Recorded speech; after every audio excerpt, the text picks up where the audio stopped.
Michele Avila was an ordinary teenage girl living in the suburbs of Sylmar, California. She was 16 years old, full of dreams and aspiration, navigating the challenges of high school life, friendships, and the universal teenage desire to belong. Michele was known among her peers as bright, lively, and ambitious. Beneath the laughter and charm, she harbored a quiet determination to create a better life for herself, far away from the insecurities and pressures that often defined adolescence. Like many teens, she sought validation, companionship, and a sense of identity in a world that could sometimes be harsh and unforgiving.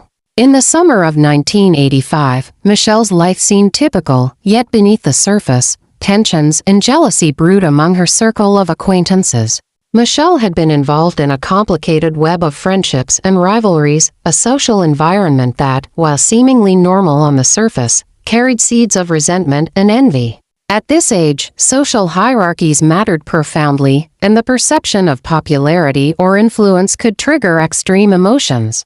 Michele's charm, talent, and natural beauty, while admired by many, apparently made her the target of those who felt overshadowed or threatened. On one fateful day in August, Michele was last seen leaving her home to meet friends. She had planned to spend time at a local mall and later at a familiar gathering spot in the neighborhood. She was careful, polite, and responsible, always making sure someone knew where she was. Her family, unaware of the storm that would soon engulf her, assumed it would be an ordinary day, just like any other weekend filled with teenage errands and outings. Michele's mother and father trusted her, never imagining that danger lurked in places they thought were safe. Tragically, Michele never returned home that day. As hours passed, concern began to grow among her family and friends. Calls were made, neighborhoods were searched, and local authorities were contacted. The realization that Michele might be missing triggered a wave of anxiety and fear. In cases involving teenagers, every hour matters. The unknown creates tension, and the uncertainty of whether a child is safe or in peril is a burden almost impossible to bear. Michele's disappearance quickly became the central concern of her community. Investigators began their work immediately. The local police, along with volunteers from the community, scoured the areas Michele was last seen. Witnesses were questioned, friends, acquaintances, and even people passing through the neighborhood. Every detail, no matter how minor it seemed at the time, was scrutinized. Patterns of behavior, social interactions, and known rivalries were carefully mapped. This was not only a search for a missing girl, it was a race against time to uncover whether foul play was involved and, if so, who could be responsible. Within days, suspicions began to emerge. Michele had reportedly clashed with certain peers who might have felt resentment or jealousy. While no evidence was immediately apparent, investigators explored every potential motive. The line between casual teenage conflict and dangerous behavior is often thin, and in this case, it proved tragically consequential. Authorities noted that Michele had been the subject of rumors, jealousy, and manipulation, dynamics that, in retrospect, were red flags for escalating aggression. As the search extended, families of missing children came forward to offer advice, support, and assistance. Community members organized search parties, flyers were posted, and the story reached local media outlets. The emotional toll on Michele's parents was unimaginable. Each passing day increased fear and uncertainty. Every night without word from their daughter compounded a feeling of helplessness. Michele's disappearance became not just a personal crisis but a collective concern, resonating through schools, neighborhoods, and community groups. Meanwhile, investigators began to focus on Michele's known associates. Friends were interviewed repeatedly, sometimes causing strain and mistrust among peers. Social tensions intensified. Authorities had to carefully separate gossip from credible information. Over time, certain patterns began to emerge, pointing to individuals who had both motive and opportunity. While these findings were tentative, they laid the groundwork for the investigation that would ultimately unravel the truth behind Michele's disappearance. As the days turned into weeks, it became clear that Michele's case was no ordinary missing person investigation. Evidence, witness testimony, and patterns of jealousy painted a picture of premeditated harm. The youthful innocence of her world was abruptly shattered by the harsh reality of violence, envy, and manipulation. The realization that someone Michele knew and trusted might be involved made the tragedy all the more profound. This chapter of her life ended not with the mundane problems of adolescence but with the beginning of a story that would grip the nation, provoke legal battles, and highlight the darkest sides of teenage rivalry and obsession. Michele Avila's story reminds us that danger can hide where we least expect it, in seemingly ordinary places, among familiar faces, and in situations that appear routine. The loss of her presence created a void that no one could ignore, sparking a relentless search for justice, truth, and closure. This first chapter is about the last moments of innocence before tragedy struck, setting the stage for the unfolding investigation, the unraveling of hidden motives, and the pursuit of accountability for a life taken far too soon. After Michele Avila disappeared, the investigation escalated into one of the most complex and closely followed missing person cases in Southern California during the mid-1980s. Local law enforcement immediately recognized that this was more than a routine disappearance. The circumstances surrounding her last known movements, combined with witness reports of suspicious behavior from certain peers, suggested that foul play might be involved. Authorities began meticulously piecing together Michele's social interactions, focusing on relationships that could have led to resentment or anger. Michele's family, devastated by her absence, faced an agonizing reality. Every day without news compounded their grief and fear. They organized searches, distributed flyers, and made numerous media appeals, pleading for anyone with information to come forward. The emotional toll was immense. Parents, siblings, and friends were trapped between hope and despair, unable to rest until they knew whether Michele was safe or harm. The community rallied behind them, organizing search parties and offering support, but each day brought the same empty results. No trace of Michele, no definitive lead. Detectives began interviewing Michele's classmates, neighbors, and acquaintances with extreme care. In the beginning, many teenagers were reluctant to speak candidly, fearing repercussions or social fallout. Over time, however, patterns began to emerge. It became clear that jealousy, envy, and social rivalry had played a role in the events leading up to Michele's disappearance. Investigators uncovered evidence of escalating harassment and manipulative behavior directed at Michele, suggesting that someone she trusted might have wanted to harm her. These findings added a chilling dimension to the case. The perpetrator was likely someone Michele knew intimately, not a stranger from outside the community. By late summer 1985, authorities had identified key suspects among Michele's circle of acquaintances. While they had no direct physical evidence at the time, the behavioral patterns and inconsistencies in statements from certain peers raised serious concern. Law enforcement considered the possibility of a premeditated act driven by personal grievances. Some of Michele's friends, who were initially helpful, became subjects of deeper scrutiny as investigators analyzed the social dynamics and underlying tensions that could have motivated a crime. The web of teenage rivalry and social pressure was complex, and untangling it required patience, diligence, and an understanding of adolescent psychology. As the investigation progressed, forensic evidence became a critical component. Detectives collected and analyzed any trace evidence from locations Michele was last known to frequent.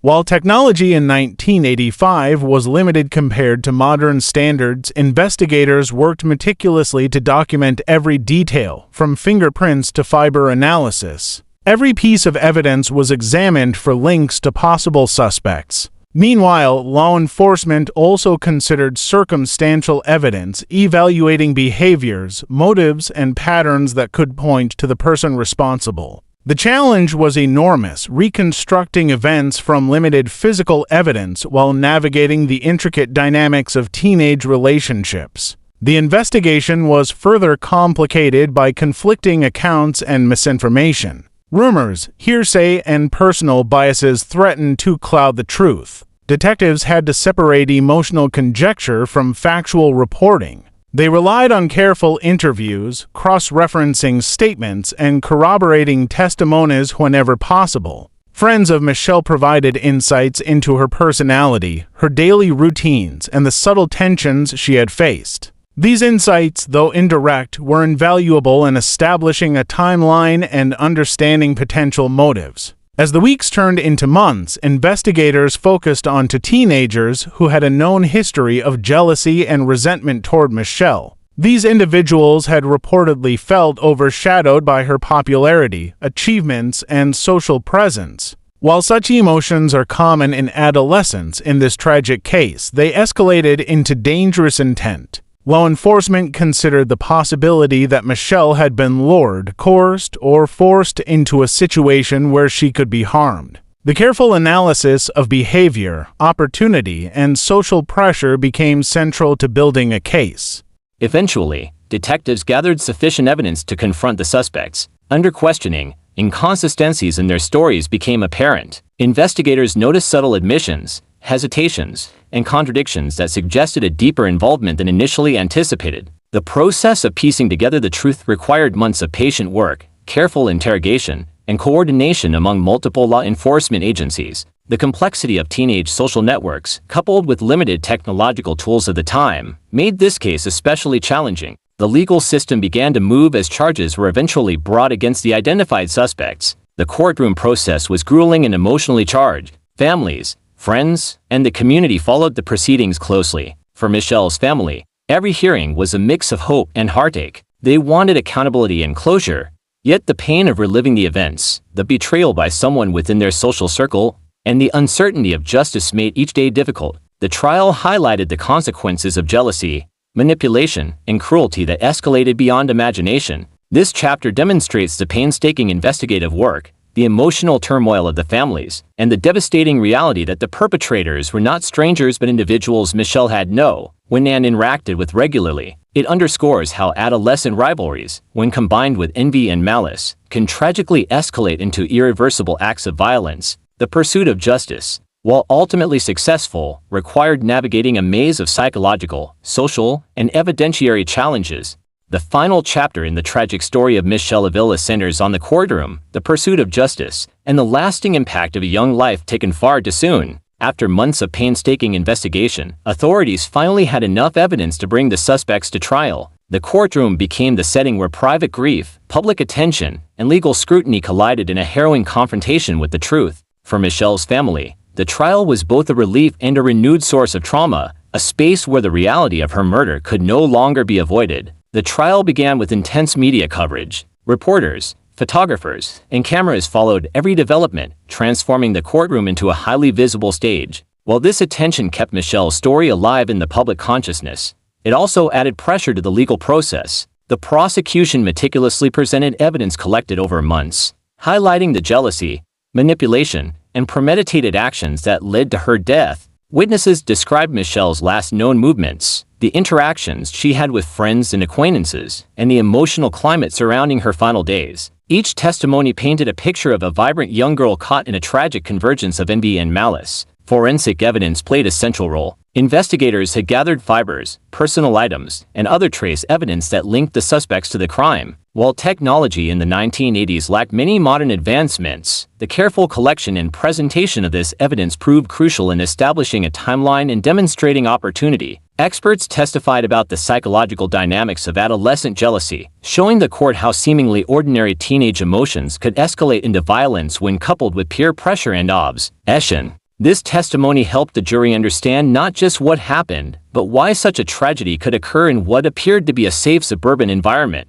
The defendant's behavior during the trial was telling. Some appeared calm and detached, while others showed signs of nervousness and evasiveness. Interrogation records and prior inconsistent statements were scrutinized in court, highlighting gaps and contradictions that strengthened the prosecution's case. Defense attorneys attempted to cast doubt, arguing that confessions were influenced by fear, coercion, or misunderstanding. They emphasized the normalcy of adolescent conflicts, suggesting that teenage jealousy alone could not prove criminal intent. Yet, the weight of evidence, combined with witness testimony and investigative findings, made it increasingly difficult for the jury to ignore the culpability of the accused. Family members of Michele watched every day with heavy hearts. Each witness, each piece of evidence, each legal argument brought back memories of the daughter, sister, and friend they had lost. Their grief was public, yet their composure became a source of quiet strength. They endured hours of testimony, reliving the most painful aspects of Michele's final days, yet remained determined that her story be told accurately. Their voices,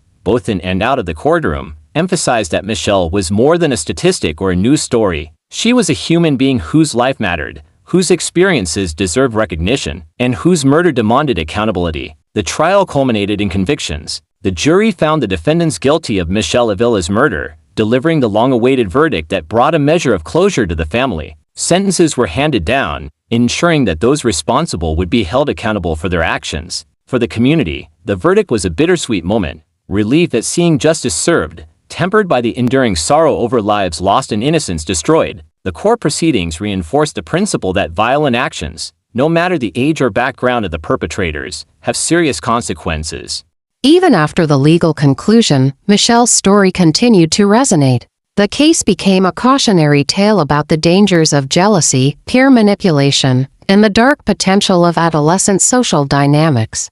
Schools and communities used the tragedy as a lesson in empathy, awareness, and intervention, highlighting the need to address conflicts before they escalate. Michelle's life, though cut tragically short, became a catalyst for discussion about protecting young people, recognizing warning signs, and fostering safer social environments. The lasting legacy of Michele Avila's murder also extended into advocacy. Family members, friends, and community leaders worked to ensure that her memory was honored in ways that promoted awareness and safety. From speaking engagements to educational programs, Michelle's story was used to prevent similar tragedies and to encourage young people to seek help when navigating social pressures. Her death, while an unthinkable loss, became a source of motivation for systemic change and a reminder of the fragility of life. Ultimately, the story of Michele Avila is not only a recounting of a crime, but also a reflection on human nature, societal pressures, and the consequences of unchecked emotions.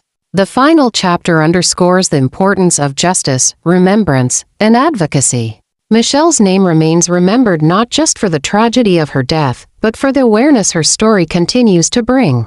The pain of loss, the pursuit of accountability, and the impact on community consciousness are enduring reminders that every young life is precious and that vigilance, compassion, and justice are essential to protect them. Her story continues to inspire vigilance, empathy, and reflection. Through legal resolution, public education, and memory, Michele Avila's life, though tragically short, continues to teach lessons about the consequences of envy, the need for intervention, and the enduring power of remembering those we have lost. It is a story that will never be forgotten, a somber testament to a young life stolen and a call to ensure that justice, awareness, and protection prevail.